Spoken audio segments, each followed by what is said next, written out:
నేను పల్లె రామచందర్ గౌడ్, తెలంగాణ ప్రదేశ్ కాంగ్రెస్ కమిటీ రాష్ట్ర అధికార ప్రతినిధి. ఈరోజు కాంగ్రెస్ పార్టీ 2 లక్షల రుణమాఫీకి ప్రజలందరూ సంతోషంగా ఉన్నారు. దానికి రేవంత్ రెడ్డి గారి కాంగ్రెస్ ప్రభుత్వం కృషి వల్లనే ప్రజల్లో సంతోషాన్ని చూస్తున్నాము. కానీ ప్రతిపక్ష పార్టీలో ఉన్న బీఆర్ఎస్ బీజేపీ పార్టీలకు వాళ్లకు మనసు ఒప్పడం లేదు. దానిపై విమర్శన చేస్తున్నారు. ఆ విమర్శ అనేది మోకాలుకు బోడగుండుకు పోలికలాగా, కోడిగుడ్డు మీద ఈకలు తీసేలాగా వాళ్ళ మాటలు ఉన్నాయి. వాళ్ళు మాట్లాడేదాన్ని ప్రజలు గమనిస్తుంటారు. దేశ చరిత్రలోనే కాంగ్రెస్ పార్టీ 2 లక్షల రుణమాఫీ ఒకే దఫా చేయడం అనేది చారిత్రాత్మకమైన నిర్ణయం. దాన్ని ప్రజలు హర్షిస్తున్నారు. బీజేపీ పార్టీకి అర్హత లేదని అంటాము విమర్శించడానికి.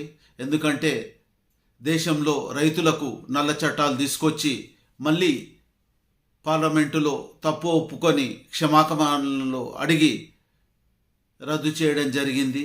అదే రకంగా ఉన్నత వర్గాల వారికి 16 లక్షల కోట్ల రూపాయలు మాఫీ చేసి రైతులకు ఎలాంటి మాఫీ చేయకుండా, ఇలాంటిది చేయకుండా మాట్లాడడం అనేది సమంజసమైనది కాదు. బీజేపీకి అలాంటి అర్హత లేదని అనుకుంటాను. అదే రకంగా బీఆర్ఎస్ పార్టీ వాళ్ళకు కూడా ఎలాంటి అర్హత లేదు. 10 సంవత్సరాల నుంచి రైతులను ఎన్నో రకాలుగా మోసం చేయడం జరిగింది. మొదటి విడతగా 2014లో వాళ్ళు చేసిన రైతు మాఫీ, రుణమాఫీ అనేది వాళ్ళు వడ్డీలకు మాత్రమే సరిపోయే రకంగా అయింది. 4 విడతలుగా 25 వేలు కట్టి రైతుల నడ్డి విడ్చడం, రైతులతో ఆటలాడుకోవడం జరిగింది. రెండోసారి కూడా 2018లో కూడా వాళ్ళు రుణమాఫీ చేస్తా అని సగం కూడా చేయలేకపోయినరు. 2 సార్లు కలిసి వాళ్ళు 26,000 కోట్ల రూపాయలు మాత్రమే చేయడం జరిగిందనేది సత్యం. ఈరోజు కాంగ్రెస్ ప్రభుత్వం రేవంత్ రెడ్డి గారి అధ్యక్షతన చేసే ఈ కార్యక్రమంలో సుమారుగా 31,000 కోట్ల రూపాయలను మాఫీ చేయడం జరుగుతుంది. దాంట్లో 32,50,000 మంది వరకు సుమారుగా దీంట్లో రుణముక్తి అవుతున్నారు ఒకే దఫాగా. ఇది దేశంలోనూ మొదటిదిగా భావించాలి.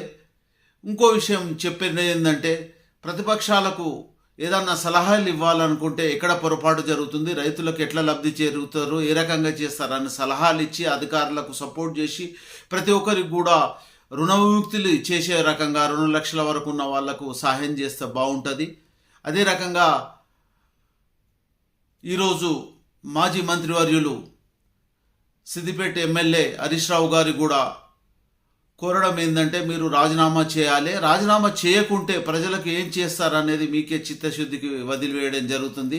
కానీ మీరు రెచ్చగొట్టే మాటలతోనూ ప్రజలను, రైతులను మరియు నిరుద్యోగులను, యువకులను బలి తీసుకునే రకంగా ఉంది. ఆ పాపం నీ మీదే పడుతుందని ఈ సందర్భంగా హెచ్చరిస్తూ, కాంగ్రెస్ పార్టీ ఇచ్చిన మాట ప్రకారం ఖచ్చితంగా ఇది నెరవేర్చుతో పాటు ప్రతి విషయంలో సంక్షేమ ఫలాలలో కూడా ఈ 7 నెలల్లో 31,000 కోట్ల రూపాయలను సంక్షేమ ఫలాలకు ప్రజలకు చెందే రకంగా చేయడం జరిగింది.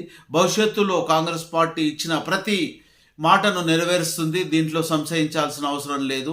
కాంగ్రెస్ కార్యకర్తలు, కాంగ్రెస్ నాయకులు రైతులకు, నిరుద్యోగులకు మనోధైర్యాన్ని ఇచ్చి వాళ్ళకు సహాయం చేసే రకంగా, వాళ్ళకి ఎలాంటి లోటుపాట్లు ఉన్నా కానీ సహాయ సహకారాలు చేయాలని ఈ సందర్భంగా కోరుకుంటూ, జై కాంగ్రెస్, జై జై కాంగ్రెస్.